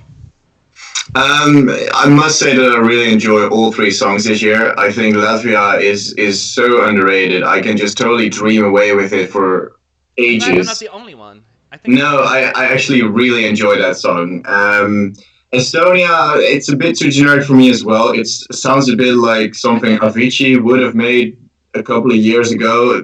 Sad this is, but okay. And Lithuania, this is a cool song as well. I think for myself, I would rank Latvia first, Estonia still second, maybe. Close time between Lithuania and Estonia, really, but I'm not sure if that will happen at Eurovision. Okay. How about you, Robert? Yeah, I think I need a bit longer. I think I've only actually heard all 3 songs once. But that's important. I think Usually most people only get to hear it once. So, and it's okay. Yeah, but I'm not going to come back to you and be like, Robert, a month ago on our live stream, you said something different. Yeah, I'm not going to get attacked for changing my views to Team in a live stream one day and then saying it later on, like a month later in a jury vote or something, am I? Oh, no, you didn't go there. All right, go ahead. I didn't go anywhere, Matt. I'm right here. So I would rank Lithuania first, Estonia second, Latvia third on the one list I've had of each. I have things that I like about all of them, and I have things that I dislike about all of them. I think I'm kind of in the same place right now. I would actually, now that I had a minute to think about it as you guys were talking, I think my ranking would reflect Roy's ranking on this one, I think. Just because, but again, it's close. It's not really like, because I don't dislike any of them. I think they're all solid, good songs. I don't know if any of them will be at my very top. Certainly not at my very bottom. They're all good, solid entries. And that's how I feel. But yeah, I think Latvia is still probably my favorite. I just have a soft spot for it. And Estonia, it's just, as I pointed out, it is, yes, it's generic. It's by the numbers. But I need it every once in a while. Sometimes you just need that. It's not mindless, but it's certainly, just predictable music. And I enjoy it for that. It was. And Lithuania is good. I probably need to listen to it more, Lithuania, because I only listened to it once so far. So those are my opinions. So the last question before we move on, based on your intuition, your gut right now, is Lithuania going to qualify from the second semifinal? I will go first. I will say absolutely flippin' yes. Lithuania, this tiny little country, right? I mean, it's not that tiny, but it's not that big. Everyone knows that they have a pretty big, first of all, diaspora, right? And most of them are in the semi. Ireland, United Kingdom, Norway, they're all there. So they're going to get a bunch of votes just from that. Latvia on top of it, right? So the only one they don't have, I think, is Estonia. And they get such a great head start in the televote that alone probably will help. That being said, the song itself, I think, has definitely what, will be enough to go through. I feel it's a jury will go for it. I'm not quite sure how the televoters will respond to it, but I do think it'll be enough go through. I'm not saying it's gonna win the jury show, or the semifinal, but it could easily squeeze through to the finals. So that's my opinion. How about you, Sanio? I think it's very jury friendly. I agree with you. Just not sure if it's a safe qualifier. I think we'd need to listen to the other songs. Right. It's for sure one of the contenders, along with maybe Albania. But yeah, I don't know. Yeah, I would call it borderline as well. I would say right now I put like between 8th and 12th place. This would be like the same zone I would guess right now. What about you, Roy? Yeah, I definitely think that it will be one of the songs that could either just squeeze through or just misses out. And what you said, that there are a lot of friends or diaspora votes that could help them, maybe push them towards qualifying for me. Yeah. Yeah, but it's going to be really close, that's for sure. Yes, it's not a guaranteed, for sure. No. Robert? You kind of said it all. Yeah, it's going to be borderline. It depends what happens with the rest of the songs in the semi. Decent chance, but not amazing. Not amazing, yeah. So we have to wait. We have a few more months to go. We don't even... Well, in about 2-3 weeks, we have all the songs, so then at least we can see the final round of competitors, and then it makes it a little easier to rank them. But this is where we at right now, and now we would like to hear from you. Make sure to leave your thoughts also below in the comment section on, do you like the song? Are you happy? Are you sad? I'm sure a lot of Monica fans are sad, but some others are happy. You know how it goes. Welcome to Eurovision. But we have another show to talk about, right? Not a final, but a semi-final. Melodi Festivalen semi-final 4 has come to an end. And we know all the songs that are in Sweden now, like in the running, right? So we have heard the winner of Melodi Festivalen. I'm not claiming we've heard it tonight. I'm just saying one of them it is. So in case you know how Sweden works, I mean the Swedish Melodi Festivalen, that is. 7 songs performed. The televoters decided 2 of them will go straight to the final. 2 other songs will move on to the second chance round. And then 3 have been eliminated. And I'm not sure if there's some surprises. I thought there were some surprises in the results. Let's talk them through here real quick. First of all, let's talk about the first qualifier of the night, John Lundvik, Too Late for Love. He was a surprise qualifier last year and became like one of the favorites this year early on. Your thoughts, Robert? Yeah, as soon as you saw the song, I was like, okay, this is qualifying. I would have been shocked if this hadn't made it direct to the final. And it showed. First qualifier to be announced. No surprises. I think it was actually, I will say overall, I think this Melodi Festival in semi was probably the strongest. Now, I didn't get semi 3, so hold my hand up, could have been better. But for me, it was definitely the best of the 3 that I saw. The results weren't as good as I'd hoped for, but it was still pretty good selection. So yeah, John Lundvik, not a surprise at all. Really well performed. I like the different mix that's in the song, and yeah, can't complain. Yeah, John Lundvik was totally going to qualify after seeing all of the songs. We already had the hype behind him from previous year, and this song was a big improvement of what he had shown already.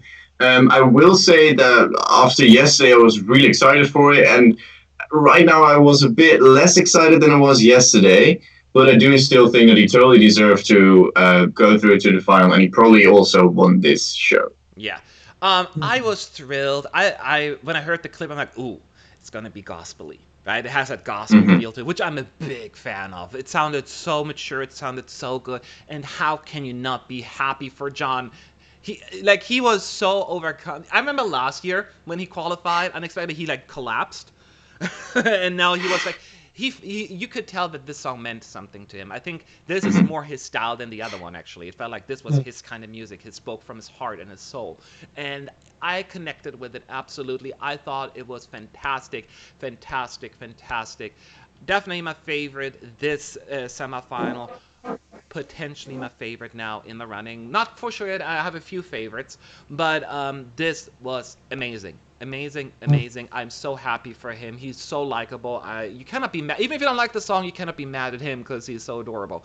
But yeah, I agree. This probably won this show, and I'm happy as a clam, which is a stupid saying because a clam's happy? I don't know. Sanyo, what do you think about John Lundvik's song? Yeah, I think my husband, he's a big Eurovision hater, and he was watching the Oh, show with trouble. me. Yeah, yeah, I'm gonna ask for a divorce. But like he hates it. But like every time he likes a song, you can wait. It's going to do well because he was a big fan of Toy, Mm-hmm. and like he was sleeping, and when he heard the song, he woke up. The John song. He woke up and said, "Oh, I like this song. This is a good song," and I also like it. So I think it's probably going to be a strong contender in the final. It would be nice to have someone that's black again representing Sweden. If the last time was in 2002. I'm not sure if Lauren can be considered black because she's Arabic, I'm not sure. She's a But what? Oh, I thought you said a rabbit. I'm yeah, sorry. Arabic. Sorry. You can do miracles in makeup these days. I don't think anyone could tell. Oh my god! Oh, there we go again. So anyway, I think her parents are from Morocco, right, or something like Yes, that. correct. She's of But Moroccan anyway, heritage. Yes, that is correct. yeah, it did. But like, I think I would be happy to have John in Eurovision. I like the song. It was not my favorite in the semifinal, and it's surely not my favorite in the competition. But I think it would be a nice choice, and I think it would be an interesting, choice for Sweden, much more different than the stuff they usually send. Yeah, it would be definitely a departure from the sound that they've had before. So that was definitely interesting. I had a thought that I just lost because we laughed. Oh, so I was just asking you, Sanio, because I know you said your husband hates Eurovision. So I assume he wasn't in Lisbon last year with you? He was in Lisbon with me last year. Oh, he was. So well, Watched that's a everything good of it. husband then. In case guys By don't my know, the side, way supporting Sanyon, yeah, me, the way dry Sanyon and my I, tears. okay. The way Sanyo and I met was actually I was leaving the arena in Lisbon after working a long day. Oh I walked yeah. through a mall on my way out, and this crazy guy stopped me and like, "Hi, you're Matt. I know you." I'm like, "Who are you?" And I tasered him. Now I just Like He a did. You're going to rabbit. see it. I go, and that Matt has sound an on him like, unusual dating style. I know, right? Go away, freak. No, he was just very nice, just saying hi, I love your show, and all that stuff. So, and then we kind of, started talking. Now he's here working with us, so it's pretty cool. I just was curious if he was there with you, because that is dedication, and if you do something that you don't even like, and then, Yeah. I mean, you get to go to Portugal. It's not like, oh, I guess not that sad. So, Yeah. In my anyways, defense, I think I was drunk that day. what? In my defense, I think I was drunk that day. Oh, okay. That's yeah. You were polite though. I couldn't tell. Maybe you were a little tipsy. So, Oh, and then the other qualifier was Bishara on my own. Um, this one to me was a little, I wouldn't say it's more of a surprise because this year, since they changed the voting a little, the kids vote is less not relevant, impactful, I should say, when it comes to the overall results. So I thought that this would probably bring him down a little in the ranking, that it would not be enough for a top two. I personally have an issue connecting with the song. I assume he's like 15 years old, will be 16 by the time Eurovision comes around. He's super young, and his voice. I'm not trying to be mean right now, right? He feels like his voice hasn't even like changed yet. So he has like a very high-pitched voice for a 15-year-old, and he sings about a song that's like, "I hold you close, when I turn around in the morning, I'm gonna hug you," and I'm like, I don't Yeah. believe you. It's just that kind of like, it doesn't feel Is that authentic. even legal? Yes, exactly. It just seems a little like, makes me a little geeky. Again, shower time. So it's just really, I missed the connection there, I guess. The song to me was fine. I didn't hate it. It was just a little not there for me. And there were other songs that I really liked in the semi that I felt should have gone through. So I was disappointed by the outcome. But I mean, I don't think it's going to win. So it wasn't my top two. It wasn't even my top four. But hey, you gotta, give them congratulations. They made it fair and square. How about you, Roy? Told you so. I told you so. Sorry, there was somebody calling you out there, Matt. I didn't say anything I wouldn't. Like, I didn't think that, it's going to be enough because a lot of the other kids' favorites didn't kind of flop because of the new voting system. So that's why I was saying that. Yeah, I get it.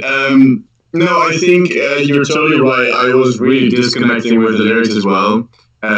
But I did think that he delivered it well on stage. Whatever the lyrics were, you could just say that he sang his. He just did his best to make it a really good show, and he did deliver this really well. And I think that a lot of people just found he was really cute and that he can really sing. And I just looked at the odds, and this is actually in third place right now to win Melodi Festival. Now, do I think that they should have gone straight through? Maybe not. I do think that a second chance place would have been deserved, but hey, he's through. Yeah, he's through. Not much we can do about it right now. What about you, Robert? How do you feel about Bishara? Yeah, Matt, you say this wasn't even in your top 4. This wasn't even in my top 5. I mean, it was like, I did not have any interest. I was sad that this even made it to the top 5, to be honest. I have to say, it was such a good semi for me, personally, that meant that, like, me saying that this is my 6th favourite is not as bad as it can be.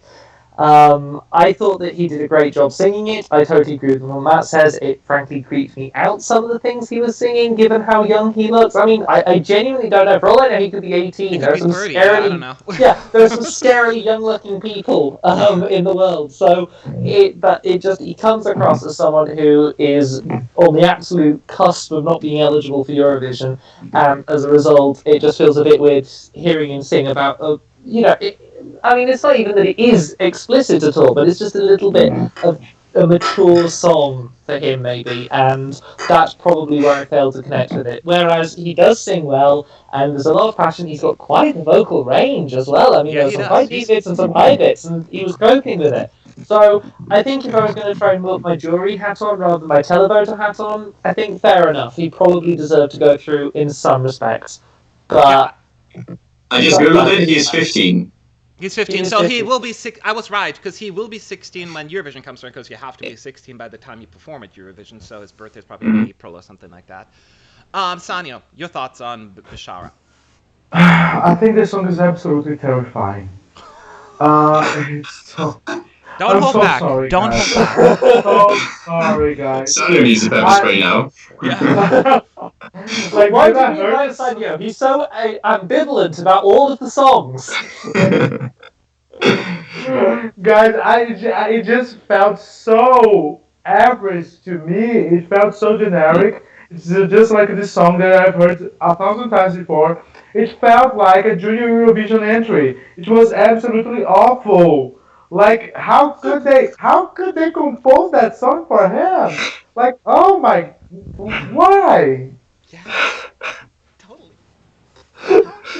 Yeah, like, well. Sorry, Sanyo, we're just getting completely distracted by Matt and the cat. Yeah, I can see that. I'm trying to get her off. I apologize. Alright, but yeah, well. You lost that one. Oh my god. Oh my god. Anyway, so that's and people in the chat, we will answer your questions in just a minute. It's just so we want to go through, and it's been a long chat. I want to make sure that we get through this here real quick. Now, we shared our thoughts about the qualifiers. Let's talk about the second chance qualifiers. Second chance qualifiers. Andra Chanson. One of them is Lisa Ajax with Torn, and Roy. We talked about it earlier yesterday. It feels like earlier, but it was yesterday. That you thought this could potentially even be a direct qualifier. I considered it a second chance, which it happened. So I told you. So I'm just saying that. Love you, long time. So no, seriously. So I think this is a very fair direct second chance qualifier, best effort yet, in my opinion, and I think this has a really good shot at making finals. Roy, do you agree? Yeah, I think so too. She totally deserved it. This is, in my opinion, her best effort yet. And seeing the second chance draw, which they already published, she has quite a good chance to win that as well. And rightfully so. She should probably go to the final to at least have a shot in the final of Melodi Festival, in which it would have been sad if this song wouldn't go to the final, where the other two did a lot better than. Yeah, that is true. Sanyo? I think the song was a bit boring. Like, I did not really like it. And I'm a big ballad fan, so it's not usual for me to say bad things about a ballad. Oh, Oh, sorry. oh, That's Princess. Go ahead. oh. Oh, okay. Yeah, it's just I usually really like ballads, but that one felt very boring to me. I think her best effort. I disagree with you guys. I think her best song was her first entry, "My Heart Wants Me Dead." Yeah, I just feel it was just a remarkable.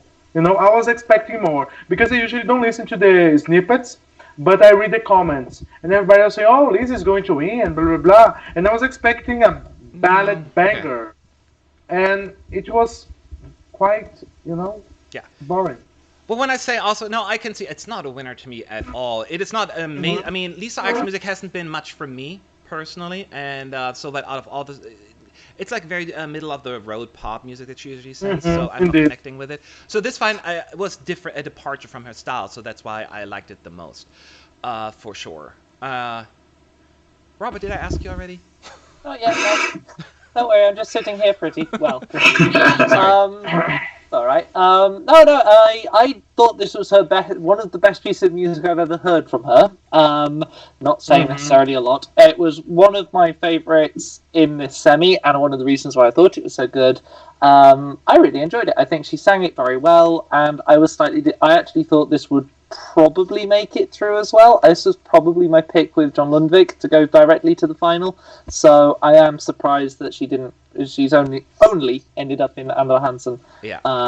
But I'm glad she's got another chance, and I hope that she gets a draw that means she goes through to the final, because I think she deserves it. Yeah. Yeah, So she has. yeah. So and the last one is Arvin Ghana with I Do. In case those I forgot about them, they actually represented Sweden in 1993 with Eloise, and they're back now with I Do. Roy, we took. Ow, you bitch! I'm sorry, my cat.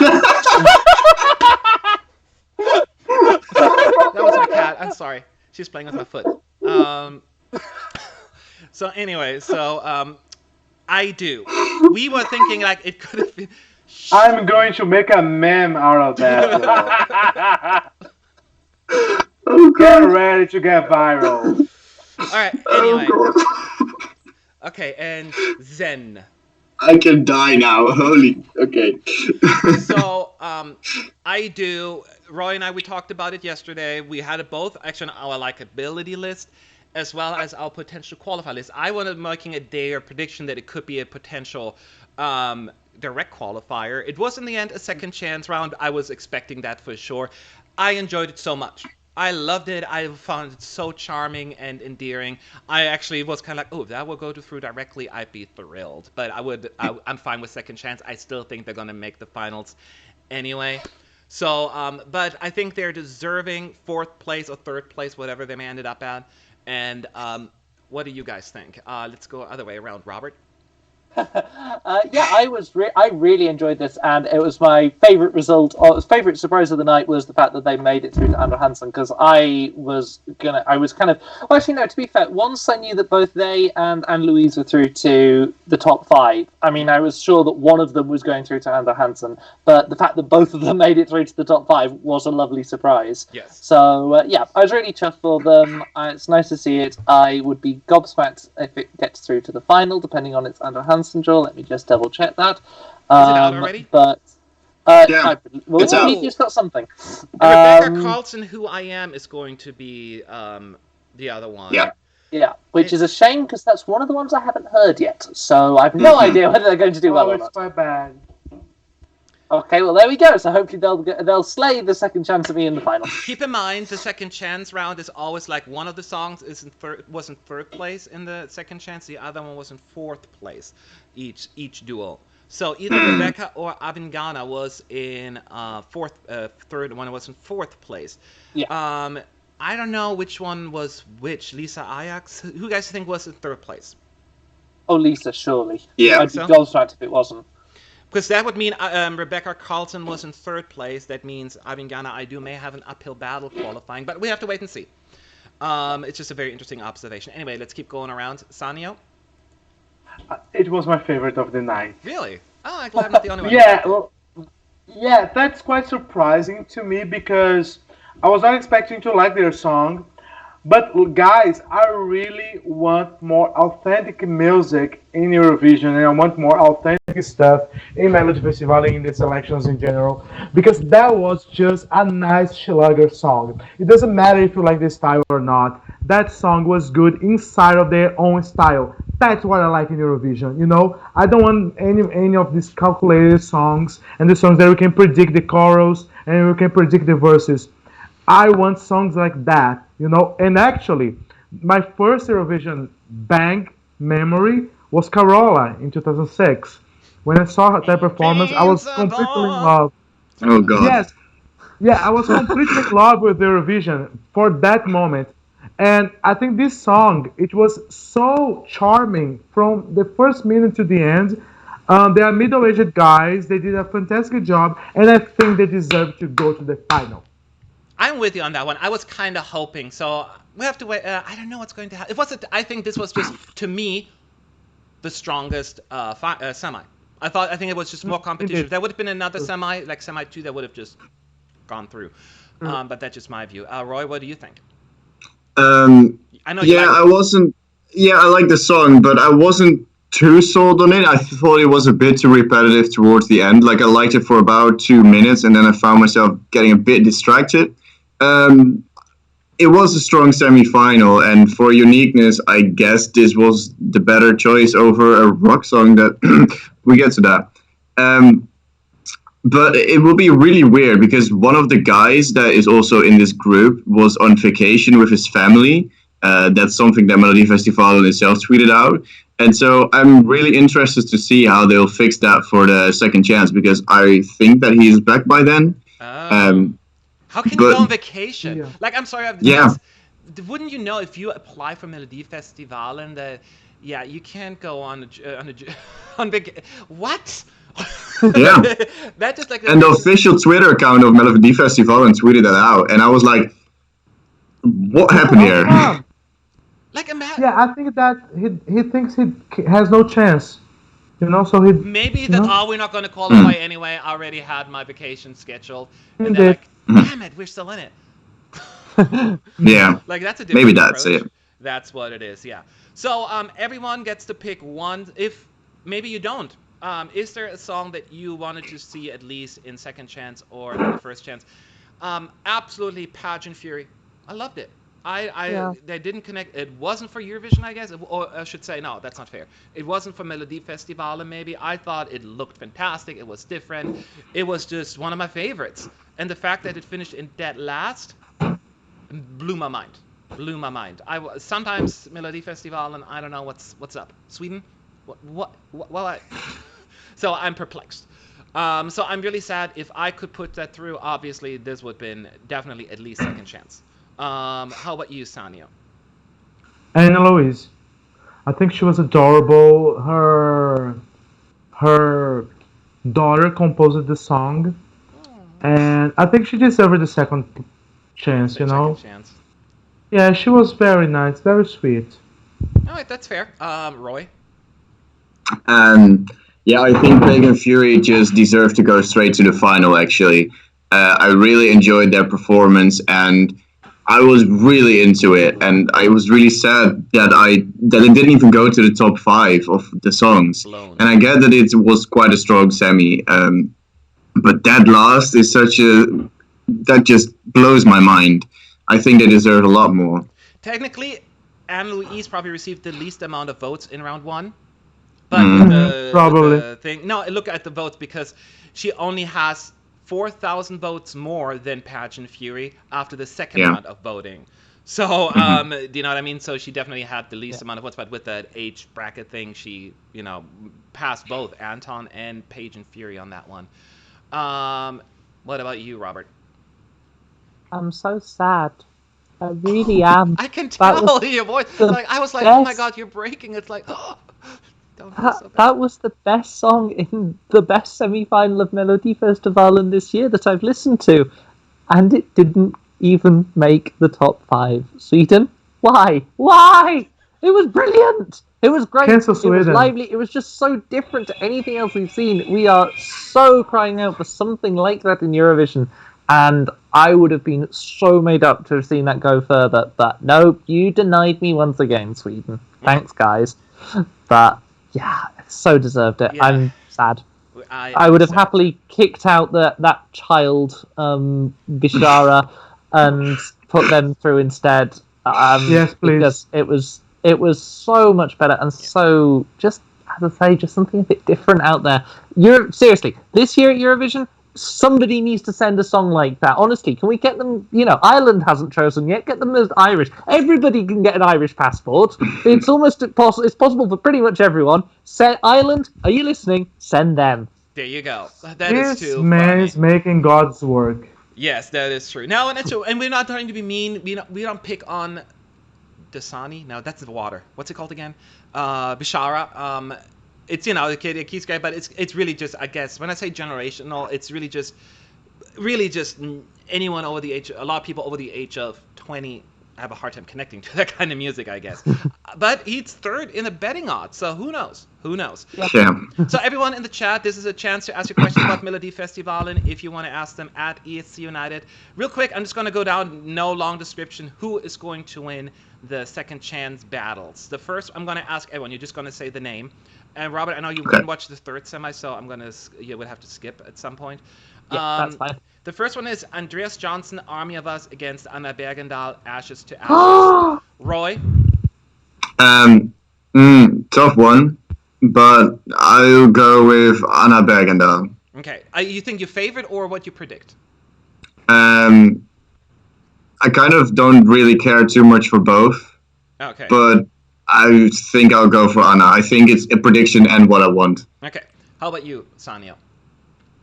I just love both of them, and I'm shocked. That's why I got the gasp there. Okay. I'm just shocked. I'm gagging, girls. But I think Anna has a better song. Anna, I think okay. she deserves to win. Yep. Okay.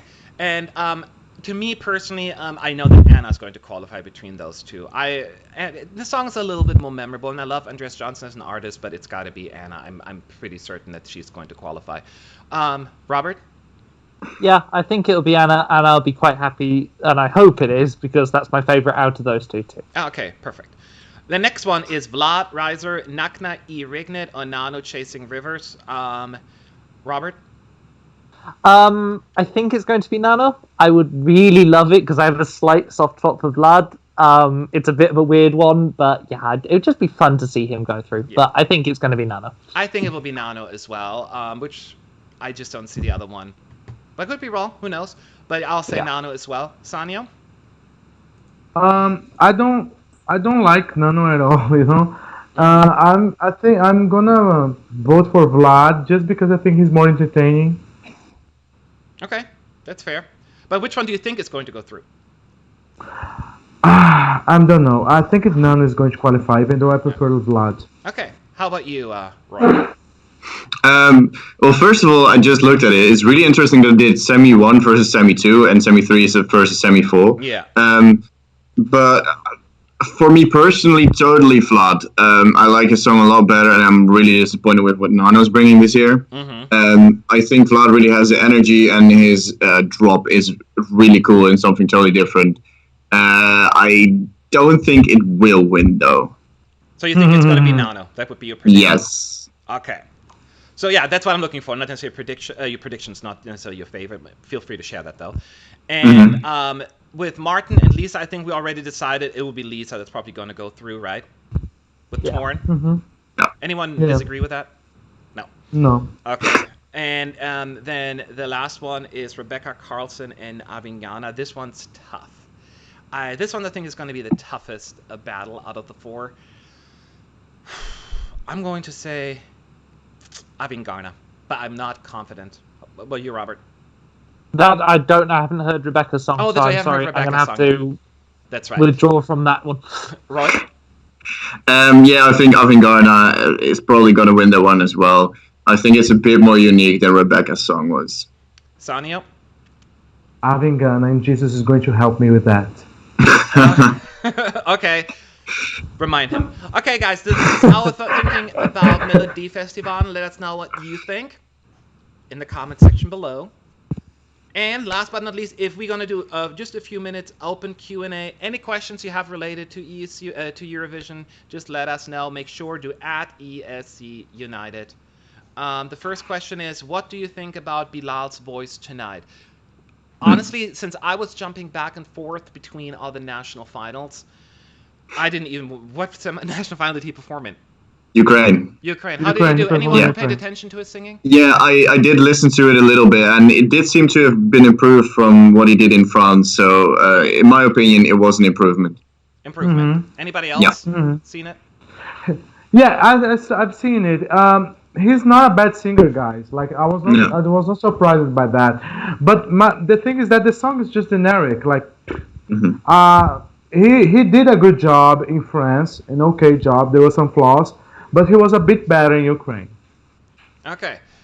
All right, see? There you have your answer.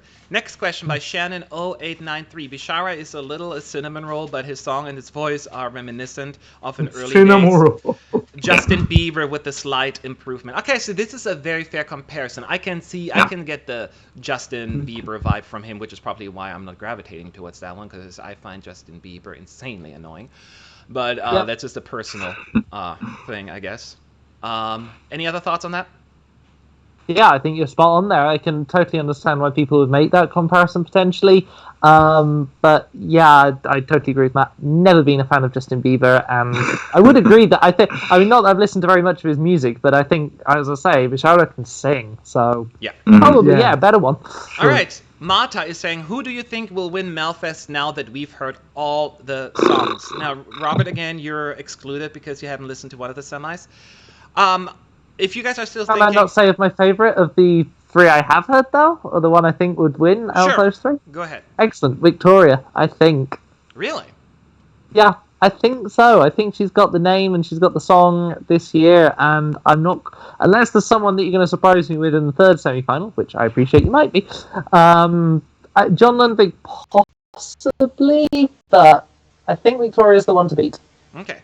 Victoria's currently in 5th in the betting odds. Again, doesn't mean everything. Anything potentially. I withdraw everything I just said. I was thinking that it's so hard sometimes with the juries to mess up. I think John Lundvik is in the running to win this. I could see a dark horse in John Henrik. I think that this could potentially be his year, based on the competition. So those would be the two one I would put my money on. But I'm not, because I don't bet. But I'm just saying. Roy?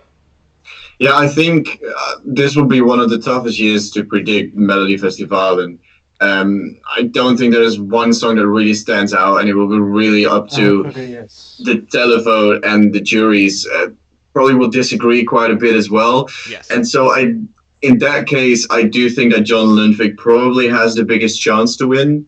I do prefer Victoria or John Henrik better, though. Okay. Sania? Well, Victoria is my favorite, but I don't see her winning, actually. Okay. I feel it's John's game to lose. John? Okay. Which yeah, John Henrik or John Lundvik? No, John Henrik. John Henrik has no chance. I think he I think he does. That song is not good. It's not strong enough. Sorry. It's just not strong enough. I think that it's John Lundvik's game to lose. I think he's the one. And also, people are really, like, the first in the odds at this moment is Hannah Fan Eliamo. Yes, I think that song it's absolutely horrendous. It's so boring. How can that song be a favorite? I'm slightly surprised. It's one of the good ones. Okay. There is the harsh truth from Sanio, but I'm surprised to see that one at the top as well. I'm like, if that were to win, then Sweden would definitely not be at my top. And it's not like to bash on them. I fail to see the appeal on that one as well. And I can see it. It's just, it's not horrendous, right? The second semi to me was the weakest one, and I still put it through actually, right, in that semi.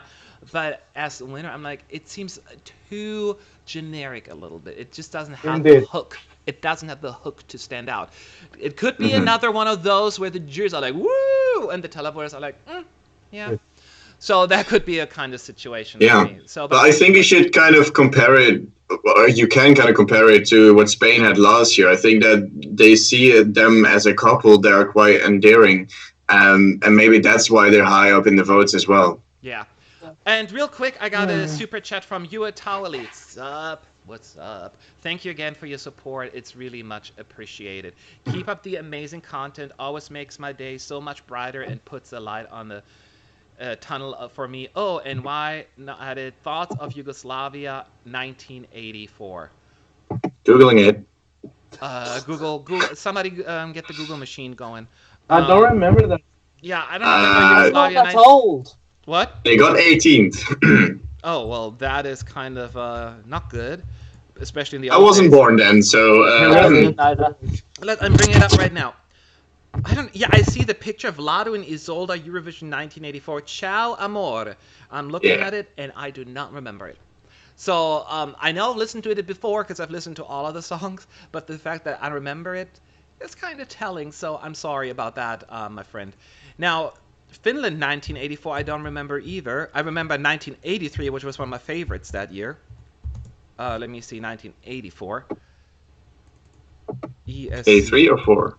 No, 83. Kirka Hangalan Euro. I don't remember that one either. Okay, Yotali, I'm very sorry. You're giving me all these cool names, and I have no idea what the songs are, and I don't think anyone else in the chat knows them, right? He, just to be clear, he has often a less... mainstream taste, and often he likes the songs that end in the bottom 3, and it's hard to remember the song that finished in 17th place in 1984. You know, it's like, I don't remember this one. And I'm pretty good at this stuff. Like when we do at Euroclub, sometimes a song comes on, I'm the first one who points out which one it is. But yeah, you're beating me at my own game here. You're totally rude. Okay, but thank you again for the support. It's really, really, really appreciated. Yep. ESC Top List is saying, I think Bashar will win Melodi Festival in televote. Do you think the juries will stop it? I don't know if it's going to win the televote. I don't know. He could. I can see it winning. I don't know, but I don't know, but he's not going to be the only young heartthrob in the running, right? I don't remember who. No, I think a lot of the votes will go to Malu Pritz as well. She's also like that young new Melodi Festival star, and she has a bit uniquer song, if you will. I think she will get a lot of those votes as well. But he does probably end up high in the televote ranking. I don't know yet. It's so hard to say. Yeah, true. It's possible, I guess. Let's see here. I'm scrolling up all the other questions. What national final out of all the 42 countries has the worst voting system? I'll go first. Romania. Okay. Romania. Next. Oh God! Anybody don't bring else? this up again. Don't do this again. I mean, I would say every country that doesn't have a national final. I say Yeah, we every country that disagree with doesn't that. vote the way I want them to. yeah, sometimes it's a bad televote, sometimes it's a bad jury vote. But it's really just about the whole system set up, I guess. I think the Yeah, Romania I this know. year was Yeah, the worst. I don't understand how Romania can justify that system. No. Like, I like Esther a lot. I think it's a very good song. It's one of my favorites this year. But like, you can't deny it. It was very suspicious. It was a very weird victory. You know, it came out of the blue. Some of the votes were kind of messed up. You know, it was a bit weird. Yeah. Oh, Latvian is asking. It's going to be interesting. Will it be Maruf versus Sergei Lazarev, which would be a 2016 flashback when it was Ukraine versus Russia? Will we have a 2016 repeat, my friends? Anyone? No. No, Marov is not going that far. No. I don't think so. Yeah. We can all be wrong, guys, but No, Yeah. we're not. I We're don't perfect. think so.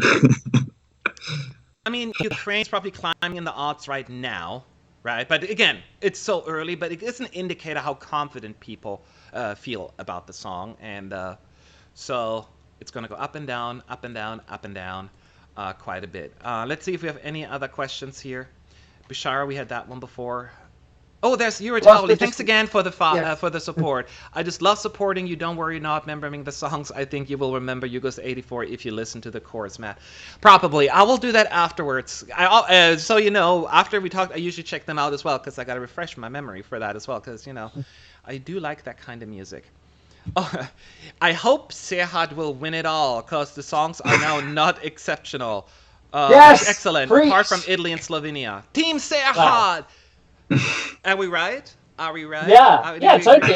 This is what it is. I've said this before. It's a massive conspiracy. The EPU wants San Marino to win, and this is just how they're doing it. Their tentacles are everywhere. So they're going to make Monaco come back and Luxembourg too, just because the microstate won. Yep, Jesus that's the plan. Oh, then Luxembourg returns and all of them. That would be super. And Slovakia, they're going to say, oh yes, they lost an opportunity. Yes, exactly. Please join our website, EurovisionConspiracies.com, where we're going to add that right now and spread this around the internet. That's why there are 4 of us tonight. Exactly. Yeah. So reinforcements. So this has been ongoing on for quite some time. This stream. I'm just going to go around the table one last time. Any final thoughts, comments, concerns from you guys that we have addressed? It was a pretty busy day. How do you rank it? Yeah. Just your final thoughts. Why don't you go ahead first, Roy? I think tonight has been probably one of the better nights from recent couple of weeks. Everyone was so disappointed from last week. Everyone was like, "Oh, PTSD." Like it didn't. Yeah, totally. Like all of the fan favorites lost in their national finals, and I think tonight a lot more national finals had the fan favorites winning. And also for me, probably most of the songs have quality, and yeah, I think it's quite cool. All right, Sanio, your thoughts? It hasn't finished yet. We're still waiting for Portugal's results. I'm watching it here. Oh yeah, Portugal semi-final too, but no one's paying. I mean, everyone thinks that the winner is coming from the first semi, and I think they will come from. Yeah. I have to agree with you. But not to take Portugal into consideration. Your thoughts? Mm-hmm.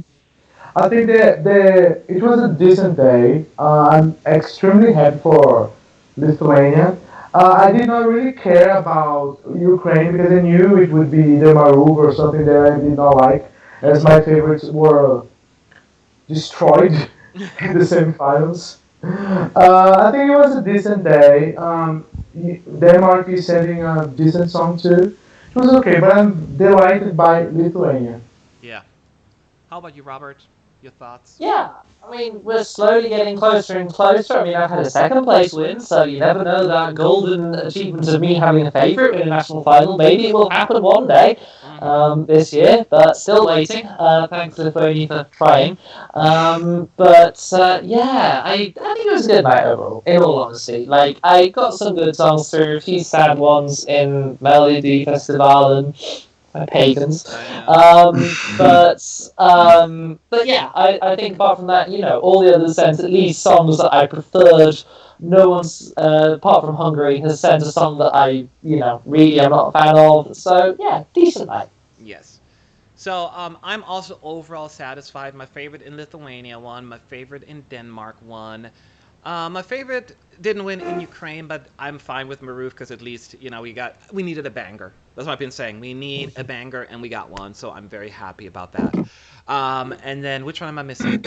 Hungary. Hungary, I'm happy with Joki Papa, even though it wasn't awesome. He was my number one, but he was good. So, and he's going to make Hungary proud. So I think overall it was a good night, especially after last week's disaster. Everyone wanted to be like, quit Eurovision. It was really bad.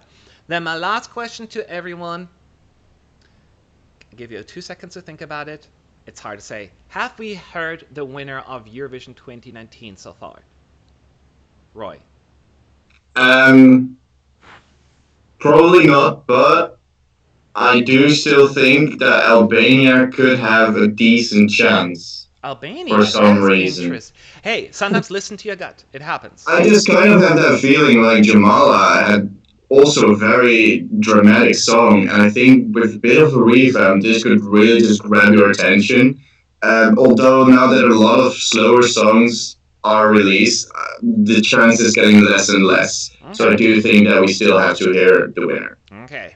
Sanio? I think we haven't heard, maybe, I think that from the songs that we have heard, I think that Italy is the strongest. I think it can win. I think at this point it's Italy game to lose. I don't think we will be surprised. Some people are really waiting for Netherlands and Belgium, but I don't think they're going to deliver this year. I think they're going to just play safe. Yeah, go. That's it. But well, I think it's Italy's game to lose, or maybe Portugal. Okay, well, Portugal hasn't selected a song yet, so Yeah, that, indeed.